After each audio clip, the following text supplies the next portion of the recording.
La muerte en realidad es una realidad inevitable por la que todos pasaremos tarde o temprano. Y algunos la viven con más paz y otros con más angustia. El objetivo es compartir con ustedes la visión cristiana de la muerte y del morir para hacer frente a este paso trascendental con paz y serenidad. Vamos a tratar entonces el tema de la muerte. Es un tema difícil porque naturalmente nos resistimos a tocar ese tema porque no queremos morir.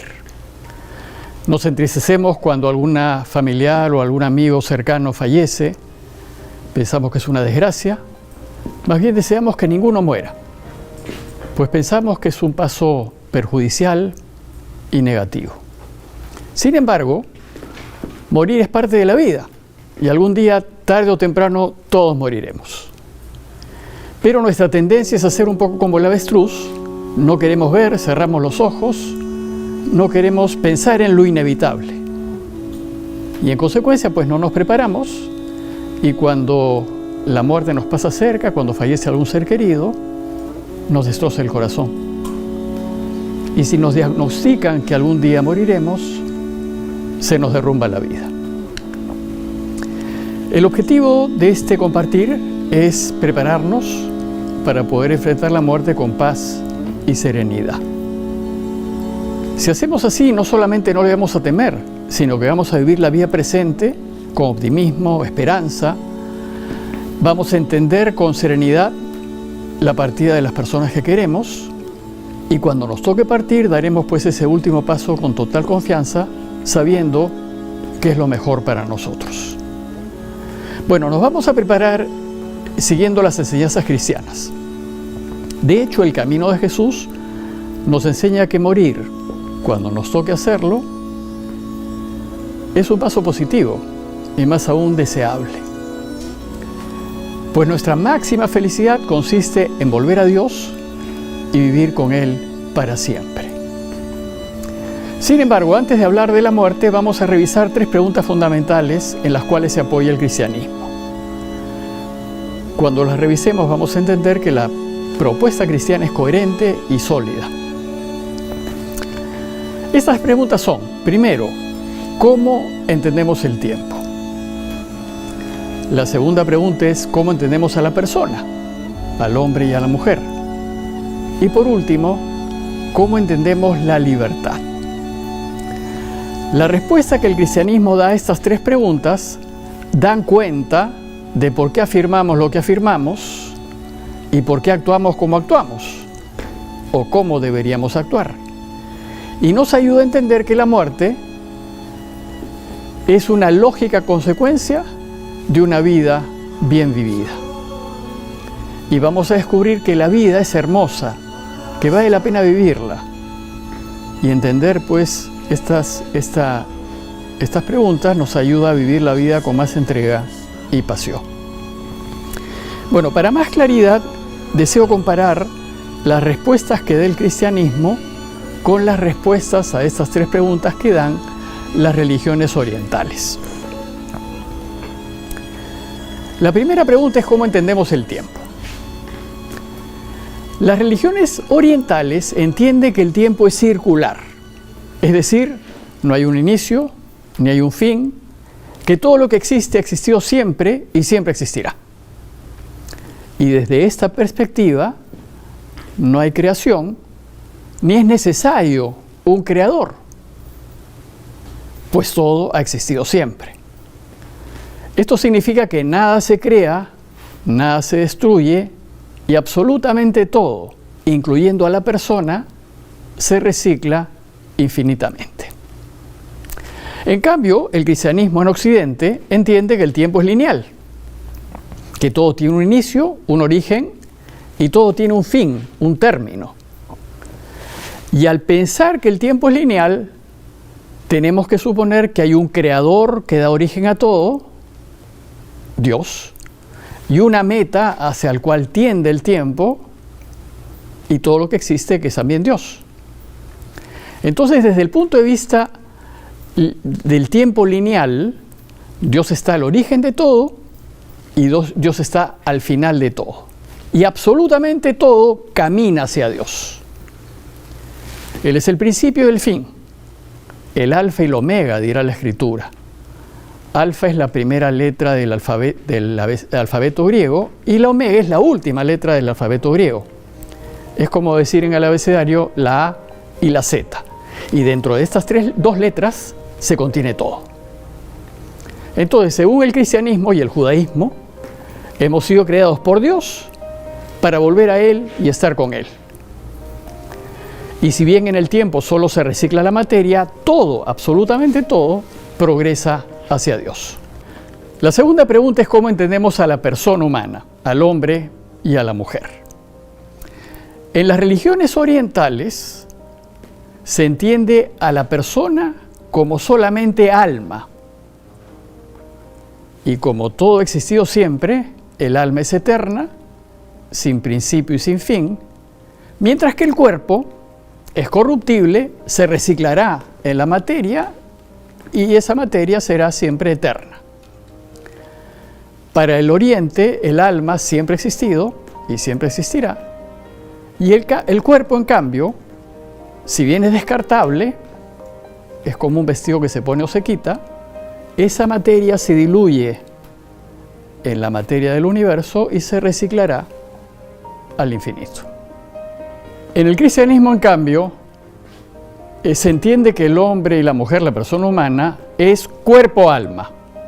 No solo es alma, es cuerpo y alma, en una unidad inseparable, indivisible, como lo sería el oxígeno y el hidrógeno en el agua. Si se separa el oxígeno y el hidrógeno, no hay agua. Para el cristianismo, el cuerpo es tan importante como el alma y hay que cuidarlo. No podemos pensarnos sin cuerpo, pues no somos sin cuerpo. De hecho, Jesús nos invita a cuidar ambos. Que oremos, cuidemos el alma y que demos de comer, cuidemos el cuerpo. En la tradición, nosotros tendemos a hablar solamente del alma, ¿no? Hay que rezar por el alma de fulanito. En realidad, esta es una influencia griega, el griego es oriental. Entonces, cuando la filosofía oriental entra en el pensamiento cristiano, se pierde esto que es típico de los orígenes del cristianismo y del judaísmo, que es que el hombre es una unidad cuerpo-alma. No es ni solo alma, ni solo cuerpo. El problema es que en esta unidad indivisible, cuerpo y alma, el alma es inmortal. O sea, tiene principio porque ha sido creada, pero no tiene fin. En cambio, el cuerpo es corruptible. Entonces, si la persona está formada con cuerpo y alma indivisiblemente, ¿qué sucede cuando la persona muere? Antes de responder esta pregunta, veamos cómo entiende Oriente y Occidente la muerte, que es esta separación entre el cuerpo y el alma. Tanto en Oriente como en Occidente, la muerte se entiende como separación. Se separa el alma del cuerpo. En ambas visiones, el alma permanece en el Oriente porque siempre ha existido y siempre existirá, y en el cristianismo porque ha tenido un principio, pero ha sido creada para no morir. Pero, en cambio, el cuerpo, en ambas visiones, simplemente se descompone y se recicla en la materia. El problema es qué sucede con la persona. Para las religiones orientales, cuando se separa el cuerpo del alma, no pasa nada, porque la persona es solo alma. El alma es lo único que interesa. No interesa pues que se pierda el cuerpo, ni siquiera le interesa mucho cómo le ven esta vida. Lo que sí es importante es que hay que cuidarlo en la medida en que ayude al alma a seguir adelante. Esta visión oriental de que la persona es solamente alma y que el cuerpo es revestible, digamos, acoge la idea de la reencarnación. Según el pensar oriental, el alma, porque es eterna, se reciclará siempre, volviendo constantemente a la vida, en un continuo nacer y morir. Y así se va perfeccionando hasta el infinito. Es cierto que en algunos pensamientos orientales este proceso tiene un término. Lo cierto es que en cada vuelta a la vida, según la visión oriental, el alma, que es la persona, toma un nuevo cuerpo. El problema es que en estas infinitas recicladas del alma, finalmente, ¿quiénes somos nosotros? Bueno, según pues la cosmovisión oriental, la muerte no es un problema, porque es el proceder natural de la vida en la eternidad. Es un continuo reencarnarse, morir, volver a nacer, morir, volver a nacer, y la muerte es parte de este proceso. Pero ¿qué pasa en el cristianismo? ¿Qué sucede con la persona? Porque si la persona es cuerpo y alma inevitablemente unidas, y el alma ha sido creada para vivir para siempre, cuando sucede la separación, queda una parte de la persona que es el alma, pero es solamente una parte, porque la persona es cuerpo y alma. El cuerpo ha sido creado para morir y descomponerse, para volver al polvo en realidad. Entonces, si con la muerte el alma se separa del cuerpo, la persona, para el judeocristianismo, deja de existir, desaparece, se extingue completamente. Así como cuando se separan de una molécula de agua el hidrógeno del oxígeno, ya no hay agua. De la misma manera, cuando se separa el alma del cuerpo, ya no hay persona. Solo queda una parte de la persona, que es el alma. Pero el alma no es la persona. La persona ya no existe. El alma, hemos dicho que ha sido creada para vivir para siempre, es inmortal, pero sin cuerpo no existimos. Entonces, si la muerte nos desaparece, la muerte es en realidad una verdadera catástrofe. Por eso es que el judeocristianismo veía la muerte como nuestro peor enemigo. Morir es una enorme e indescriptible desgracia. Por eso San Pablo en Corintios dice que para que Dios pueda reinar plenamente, el último enemigo en ser destruido será la muerte. ¿Cuál es el problema en esta visión cristiana? Si Dios nos promete vida eterna y con la muerte dejamos de existir, ¿cómo puede realizarse la promesa de Dios de vivir para siempre? Nuestra fe afirma que hemos sido creados para vivir para siempre. Es decir, no existimos desde siempre, tenemos un origen, pero somos eternos. Hemos sido creados para vivir para siempre. Tuvimos un origen, un momento de creación, en donde Dios nos hace de la nada. Y hemos sido creados para no morir. Si es así, ¿cómo es posible que vivamos para siempre si la muerte nos desaparece? Si con la muerte dejamos de existir, ¿cómo vivir para siempre? ¿Cómo ser felices eternamente? ¿Cuál es la respuesta cristiana? Solo es posible vivir para siempre si la persona vuelve a existir. Es decir, si el alma, que es inmortal, recupera su cuerpo. El cristianismo sostiene que para que la persona vuelva a existir, tiene que recuperar su cuerpo. Por eso afirmamos nosotros la resurrección de los cuerpos. O también se llama la resurrección de la carne. Y lo tenemos en el credo, ¿no? Creo en la resurrección de la carne y en el mundo, en la vida del mundo que vendrá.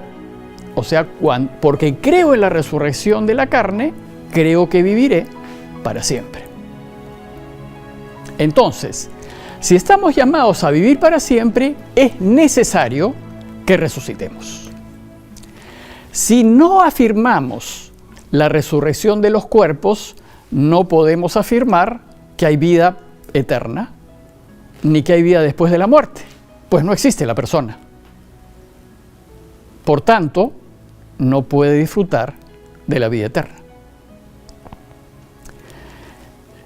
En la resurrección de los cuerpos, el alma recupera su cuerpo para que la persona vuelva a la existencia. Más aún, cada persona recuperará su propio cuerpo para que sea la misma persona. Recuperaremos nuestros cuerpos y volveremos a ser nosotros. Pero, si bien seremos los mismos, no seremos iguales. Porque nuestra fe afirma que el cuerpo que recuperaremos será nuestro cuerpo, pero completamente glorificado, extraordinario, hermoso, sin defectos, sin límites. Y además, recuperaremos un cuerpo que es inmortal. Ese cuerpo que será nuestro y que nos dará vida de nuevo, no volverá a morir. Seremos pues iguales, seremos los mismos, pero no seremos iguales, como por ejemplo, somos los mismos cuando teníamos 3 años, que la edad que tenemos ahora, somos los mismos. Sin embargo, no somos iguales. De la misma manera, cuando recuperemos nuestro cuerpo y volvamos a existir, seremos los mismos, pero no seremos iguales. Pues nuestro cuerpo, extraordinario, glorificado, nos permitirá vivir para siempre. Ya, vamos entonces a responder ahora a la tercera pregunta, que es: ¿cómo entiende el cristianismo la libertad? El cristianismo afirma que Dios nos ha creado libres. Más aún, hemos sido creados a su imagen y semejanza. Como Dios es libre, hemos sido creados a imagen del Dios libre. Bueno, pues esta libertad que nos asemeja a Dios es la que nos permite decidir nuestro futuro. Dios nos ha creado libres para determinar nuestro futuro, para que nosotros elijamos nuestro destino, para decidir cómo queremos terminar. Es decir, para decidir si queremos terminar en felicidad o para decidir si queremos terminar en desgracia. Nuestro destino va a depender del uso que nosotros hagamos de nuestra libertad. Va a depender de nosotros. Jesús nos enseña cómo elegir en el presente para poder ser felices después. Es decir, y si somos libres, significa que el futuro no existe. Porque si el futuro existiese, no podría determinarnos. Es decir, el futuro no puede estar escrito porque si no yo pierdo libertad. Si estuviese escrito, yo no podría decidir lo que yo quisiese porque ya está escrito. Pero como nosotros afirmamos que somos libres, el futuro tiene que estar abierto. Y el futuro irá existiendo a medida en que lo hacemos presente. Cada uno de nosotros decide su futuro, lo construye y lo va a hacer en las decisiones que a cada momento tomamos. En las decisiones que hoy tomamos, vamos a determinar lo que seremos. Entonces, nuestra futura felicidad o desgracia va a depender exclusivamente de nosotros. Nosotros, pues, hoy no jugamos la felicidad o desgracia. Y lo hacemos en las decisiones de todos los días. Nuestra vida presente dependerá de lo que elegimos y de cómo vivimos Y nuestra vida después de esta vida dependerá de lo que hayamos elegido y de cómo hayamos vivido. Entonces, ser felices ahora y ser felices para siempre depende de nosotros. Depende de si seguimos o no seguimos los consejos de Dios, si seguimos o no seguimos el camino de Jesús, si hacemos o no hacemos su voluntad. Hoy podemos elegir lo que nos hará felices, pero también hoy podemos elegir lo que nos hará infelices.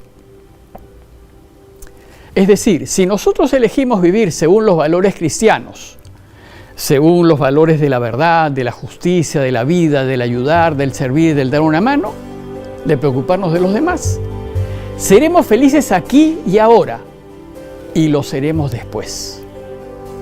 Pero, si elegimos vivir según los valores que propone el mundo, que es el egoísmo, la prepotencia, la corrupción, buscando solamente tener, acaparar, adquirir fama, honores, poder, autoridad, control, no solamente no seremos felices aquí, sino que tampoco lo seremos después.